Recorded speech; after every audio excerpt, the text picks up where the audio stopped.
ঠাকুরের রাতুল চরণে প্রণাম জানিয়ে, আরাধ্যা জগৎজননী বড় মায়ের রাতুল চরণে প্রণাম জানিয়ে, পরম পূজ্য পাদবদ্দার চরণে প্রণাম জানিয়ে, পূজনীয় আচার্যদেবের চরণে প্রণাম জানিয়ে সকলকে আমার আনন্দিত জয়গুরু বলে আলোচনা প্রসঙ্গে তৃতীয় খণ্ডে 25শে জ্যৈষ্ঠ 1349 সোমবার শ্রী ঠাকুর প্রাতে মাতৃমন্দিরের পেছন থেকে আশ্রম প্রাঙ্গণে বাবলাতলায় একখানে বেঞ্চিতে বসে আছেন।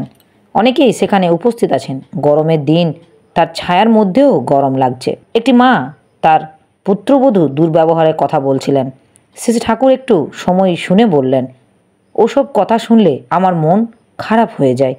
গুরুজনকে যদি ভক্তি না করে তাহলে সুখী হবে কার আশীর্বাদে? তোমার আর কি? তুমি না হয় চোখ কান বুজে শুয়ে যাবা, পরম পিতার কাছে ওদের মঙ্গল প্রার্থনা করবা, কারণ ওদের যদি কষ্ট হয় সেও তো তোমার পাঁজরে যেয়েই লাগবে। কিন্তু ছেলেপুলেরা এইসব আচার ব্যবহার তো দেখছে, তাদের শিক্ষাটা কি হবে? আমি কেবল সেই কথাটাই ভাবি। তাদের পরকালে যে ঝরঝরে করে দিচ্ছে। যাক, তুই মনে কোনো দুঃখ করিস না। শাশুড়ি হিসাবে তুই দেখিস তোর দিক দিয়ে কোনো ত্রুটি না থাকে। বউ খুব ভালো ব্যবহার করলে তোর পক্ষে যেমনতর ব্যবহার স্বাভাবিক হতো তাই করতে চেষ্টা করিস। তার সত্ত্বেও যদি দুর্ব্যবহার করে, মনে করিস নেহাত তোর কর্মফল। মাটি বললেন, যখন অকথা কুকথা কয় তখন আমারও মাথা ঠিক থাকে না। আমারও যা মুখে আসে বলে দিই। শ্রী ঠাকুর, তাতে লাভ হবে না। তাতে যে নিজের দুর্ব্যবহার সম্বন্ধে অনুতপ্ত বা তোমার প্রতি শ্রদ্ধাবনত হবার সুযোগ পাবে না।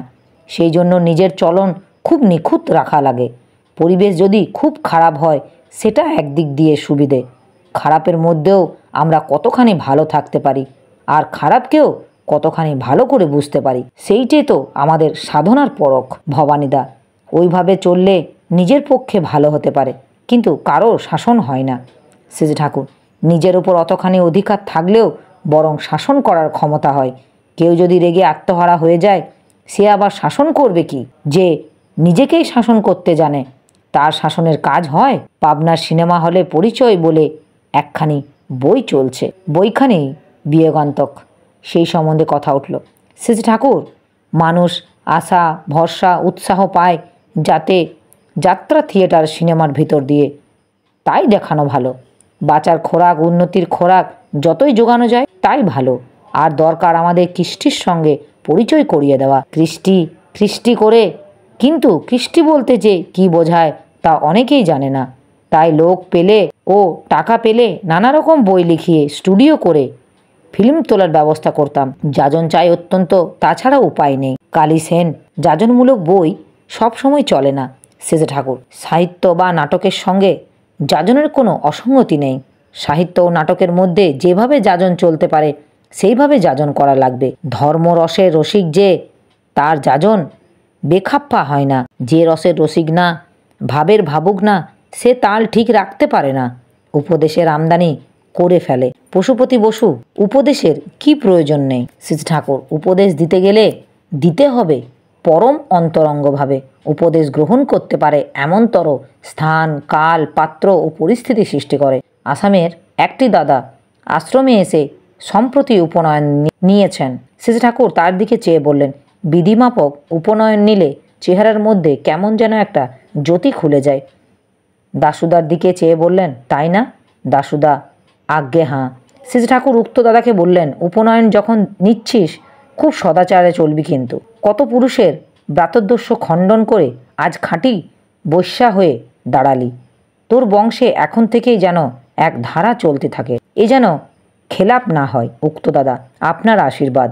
আমাদের সমাজের মধ্যে আরও এক প্রচলন না করতে পারলে তো চলা মুশকিল। শ্রী ঠাকুর, প্রচলন করবি বলেই তো নিচ্ছিস, ভাবছিস কেন?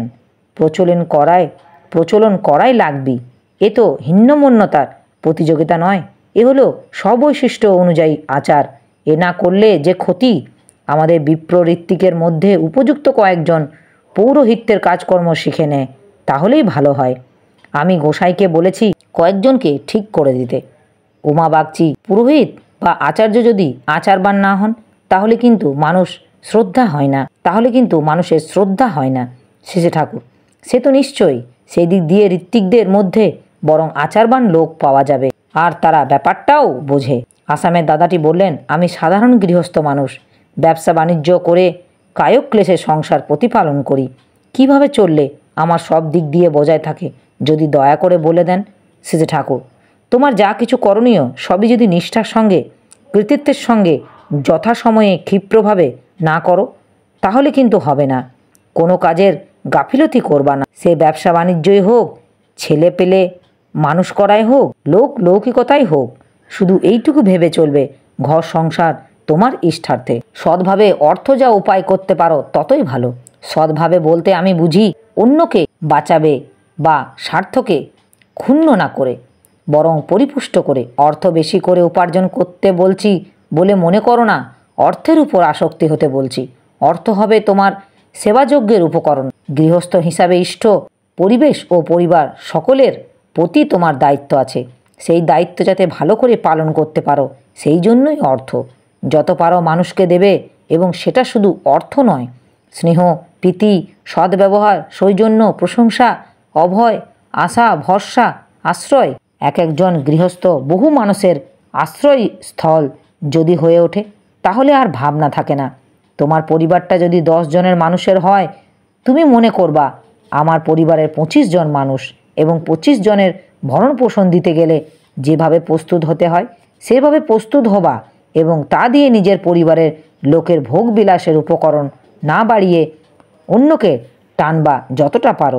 তাও কাউকে সাহায্য দিয়ে পঙ্গু করে দেবে না, সে আবার অন্যের জন্য যাতে করে তা দেখবা।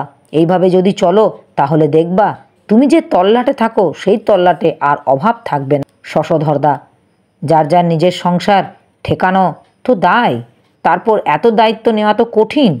শ্রীজি ঠাকুর, এটাকে যদি কঠিন করে তুলছি বলেই যে আজ সংসার চালানো দায় হয়ে পড়েছি। মানুষ সংসারে ঢুকতই নিত্য পঞ্চমহাযজ্ঞ করবার জন্য, তার মধ্যে কেউ বাদ পড়তো না, আর এই পঞ্চযজ্ঞ ছিল অবশ্য করণীয়। দুলালিমা, এই নিত্য পঞ্চমহাযজ্ঞ কি একটু ভালো করে বলুন তো? শ্রীজি ঠাকুর, প্রথমে হলো ঋষিযজ্ঞ বা ব্রহ্মযজ্ঞ। ঋষিরা হলেন জ্ঞান বিজ্ঞানের উৎস। তারা যে জ্ঞান দিয়ে গেছেন তা আয়ত্ত করতে হবে এবং অন্যকে তা আয়ত্ত করাতে হবে। একে বলে অধ্যয়ন ও অধ্যাপনা। আর জীবন্ত ঋষি যিনি, সঙ্গ ও সেবায় তাকে তুষ্টপুষ্ট করে জ্ঞান আহরণ করতে হবে। এইসব ঋষিযজ্ঞের মধ্যেই পড়ে। তোমরা যে যজন যাজন করো তাও প্রকারান্তে ব্রহ্মযজ্ঞ। ব্রহ্মযজ্ঞ মানে তার ভিতর দিয়ে মানুষ বৃদ্ধি পায়। জ্ঞানের অনুশীলনের ভিতর দিয়েই মানুষ বৃদ্ধি পায়। যে লোক সংসারে ঢুকে কেবল উদর চিন্তা নিয়ে থাকে, জ্ঞান আহরণের চেষ্টা করে না, তার উন্নতি খতম হয়ে যায়। তারপর দেবযজ্ঞ। দেবতা মানে যারা নিজেদের চরিত্র এবং গুণপনা এবং ঐশী বিকাশ ও ভাব ঐশ্বর্যের ভিতর দিয়ে লোক সমক্ষে দীপ্যমান হয়ে আছে। দেবযজ্ঞ মানে ওই দেবতার অনুধান করে তাদের ভাব নিজের ভিতর দিয়ে সমর্ধিত করে তোলা এবং বাস্তব উৎসর্গে তাদের পরিতুষ্ট করা। শাস্ত্রে আছে সর্বদেবময় গুরু, অর্থাৎ সদ্গুরুর মধ্যেই সমস্ত দেবতার অধিষ্ঠান আছে। তাই ইষ্টচিন্তা ও ইষ্টের ইষ্ঠা অনুযায়ী নিজেকে নিয়ন্ত্রিত করা, ইষ্টকে বাস্তবে নিবেদন ইত্যাদি দেবযজ্ঞের মধ্যে পড়ে। আবার আছে পিতৃযজ্ঞ। পিতৃপুরুষদের দৌলতে আমরা দুনিয়ার মুখ দেখে ও দুনিয়ায় করে খাই। তাদের দয়া ছাড়া কিছুই সম্ভব নয়। তাদের দেওয়া রক্ত ও গুণপনার জোরেই আমরা চলি। তাই তাদের তৃপ্তি যাতে হয় তা আমাদের অবশ্য করণীয়।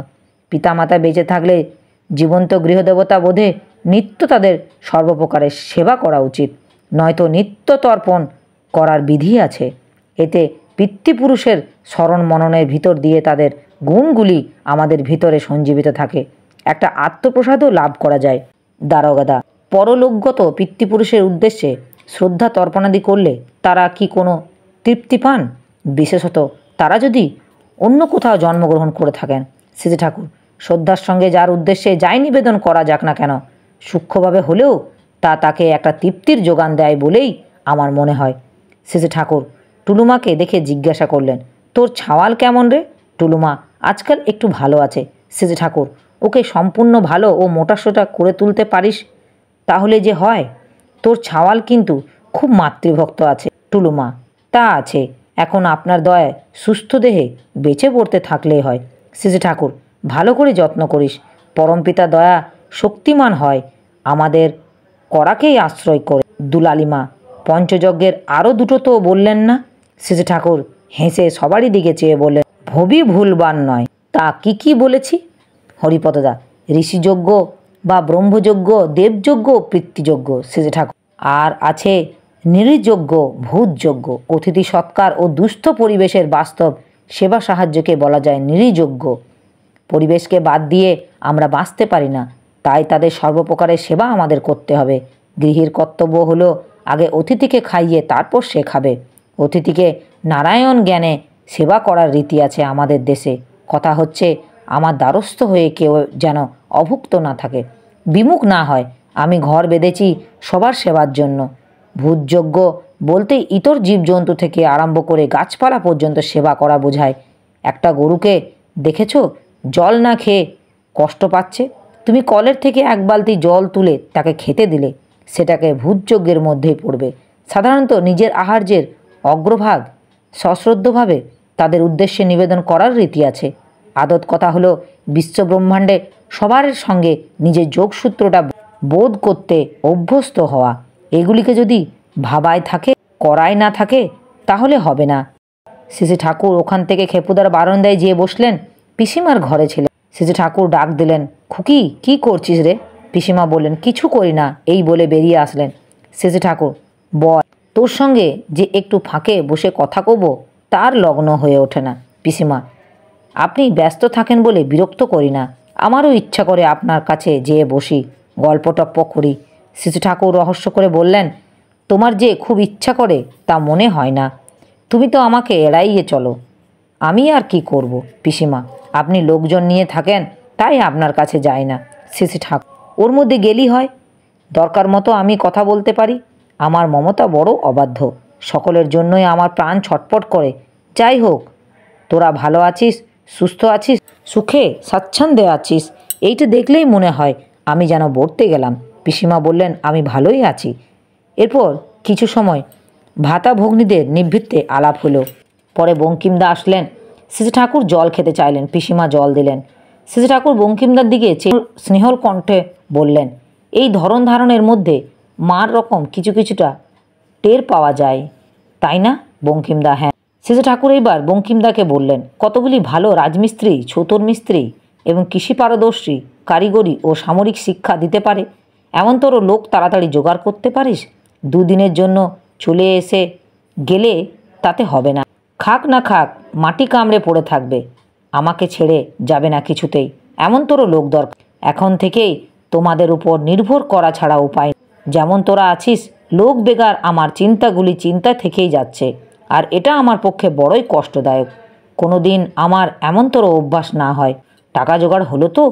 মানুষ আর জোগাড় হচ্ছে না, তাড়াতাড়ি কর, দেরি হলে অনেক জিনিস ফসকে যাবে। এখনকার জন্য যে লোক সংগ্রহ করবা, বেছে বেছে সব রকম লোক যদি আনো, তাহলে পরের হাত ধরা হয়ে থাকা লাগবে না। তারাই আবার অনেককে শিখিয়ে নিতে পারে। এই যে লোক আনার কথা বলছি, ভালো ভালো লোক এনে দাও, দেখো হানে কাণ্ড গুরুতর হয়ে যাবে।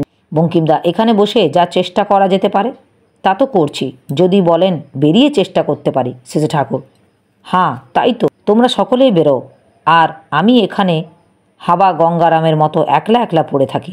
বঙ্কিমদা হেসে বললেন, তাহলে কি করব বলুন?